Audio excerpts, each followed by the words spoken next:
Have you ever noticed how some people seem to change the energy of a room just by pulling back without yelling, without explaining, without even saying a word? They don't need to convince anyone. They just withdraw. And suddenly everyone else starts adjusting, chasing, wondering what's going on. Now imagine if you did the same. What if instead of reacting to everything immediately, you paused? What if you chose silence instead of jumping in to explain, defend, or fix? What if you pulled back, not out of anger, but out of clarity? Let me tell you something. The moment you stop being emotionally available on demand, the entire dynamic shifts.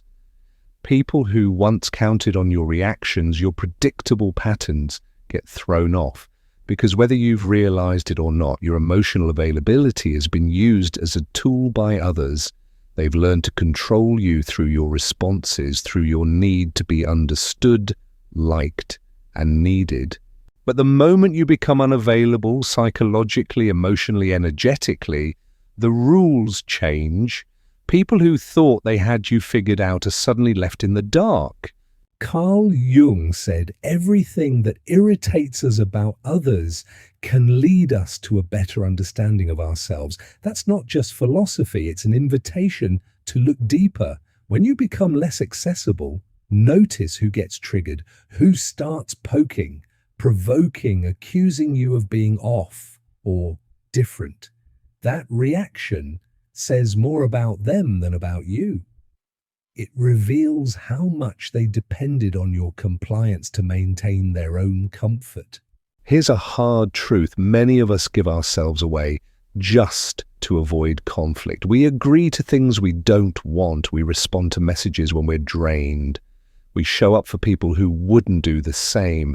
And with every forced yes, every fast reply, every emotional reaction, we lose a little more of ourselves. By the end of the day, what's left? Exhaustion, frustration, emptiness, and you wonder why. It's because you're too available. And not to the people who deserve your presence, but to those who wouldn't appreciate even a moment of your silence. This isn't about shutting yourself off from the world. It's about finally choosing you. It's about what Jung called individuation, the lifelong process of becoming a whole, authentic self. And it starts the moment you realize silence can be stronger than any argument. Withdrawal, when it's conscious and not reactive, is a statement of power. So let me ask you directly, how long will you let others pull your strings? How long will you keep reacting every time someone triggers an old wound? Maybe it's time to pause, to retreat, to become a little less predictable. Because mystery, that changes everything. You've been taught since childhood to be available, to be quick to please, to say yes, to never disappoint. You've been conditioned to believe your worth is tied to your accessibility. But here's something no one told you. Excessive availability is not a virtue. It's a trap. As long as you think you have to be there for everyone, you will continue to be drained, used, and tossed aside the moment you stop being useful. That's the brutal reality. Why? Because being constantly available makes you predictable. And predictable things aren't respected, they're used. You become an emotional vending machine. People press your buttons when they want validation, comfort, or attention, and when they're done, they move on. But you don't see it clearly because you're stuck in the belief that being present for everyone will make someone finally be present for you. But that's not how it works. Jung talked about the persona, the social mask we wear to feel accepted. And it's this very mask that keeps you stuck in over-availability. You smile when you want to scream.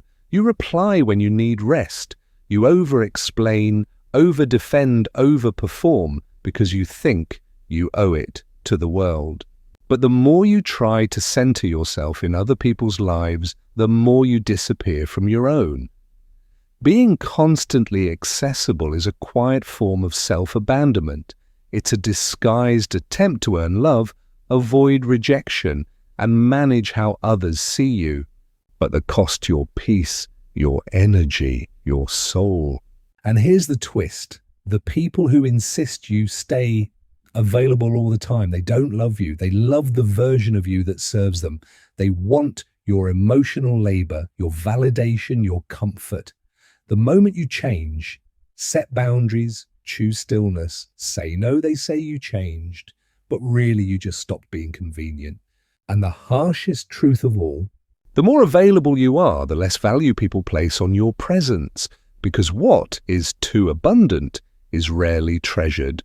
So ask yourself who actually deserves your time, your attention, your listening, and maybe more importantly, who deserves your absence. Before we dive into who deserves your presence or your absence, we need to explore something even deeper. Why do we react so much in the first place? Why do we jump to reply? Why do we feel this constant need to explain ourselves, to justify, to please, to fix? The answer lies in something Carl Jung called psychic energy. See, Jung didn't view the human mind as a machine that simply reacts to life. He saw it as an energy system, and in that system, every single thought, emotion, and action consumes energy, your most limited and precious resource.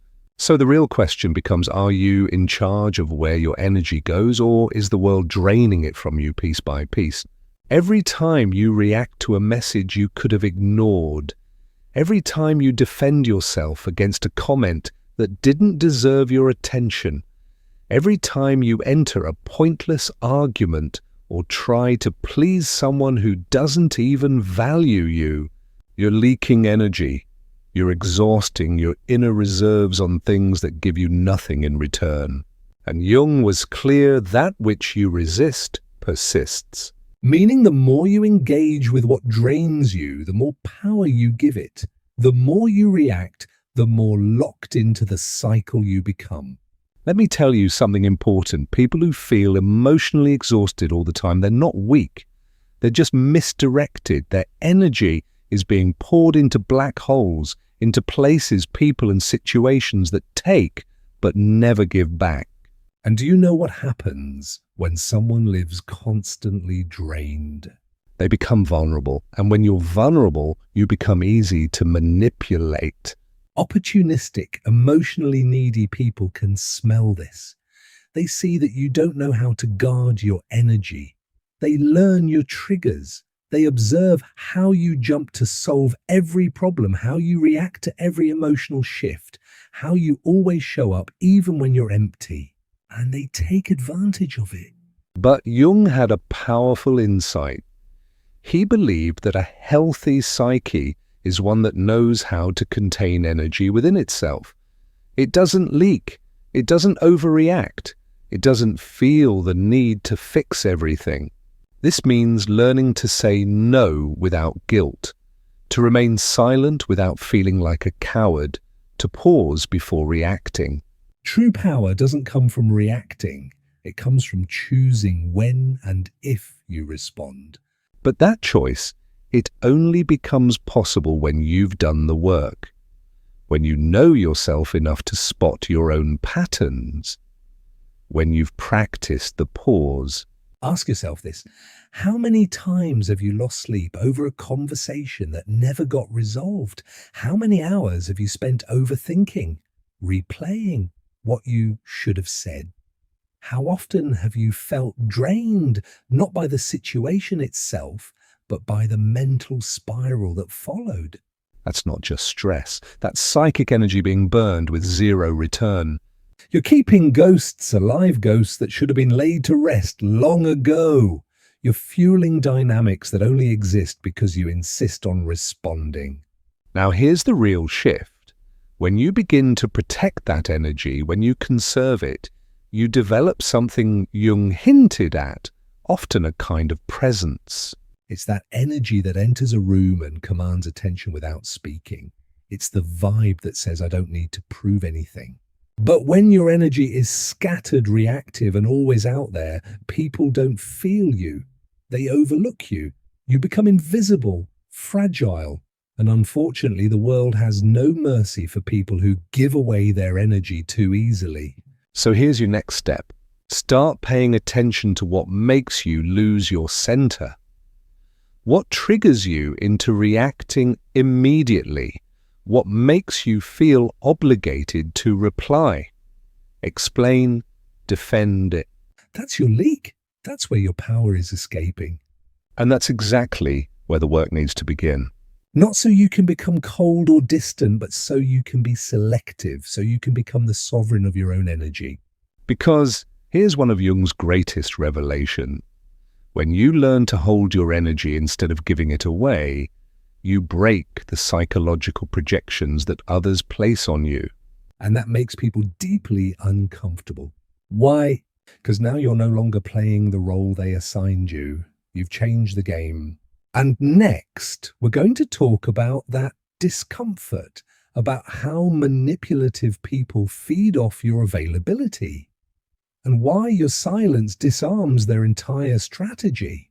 Let's now step into one of the most uncomfortable but powerful truths of this whole journey.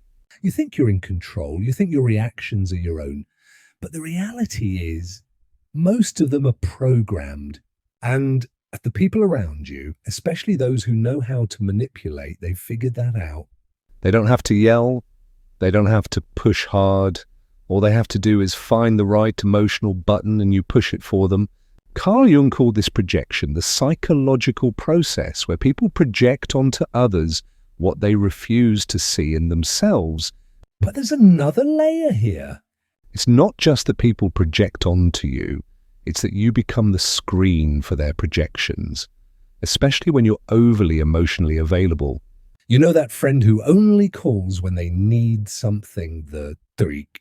They're not relating to you. They deal with too.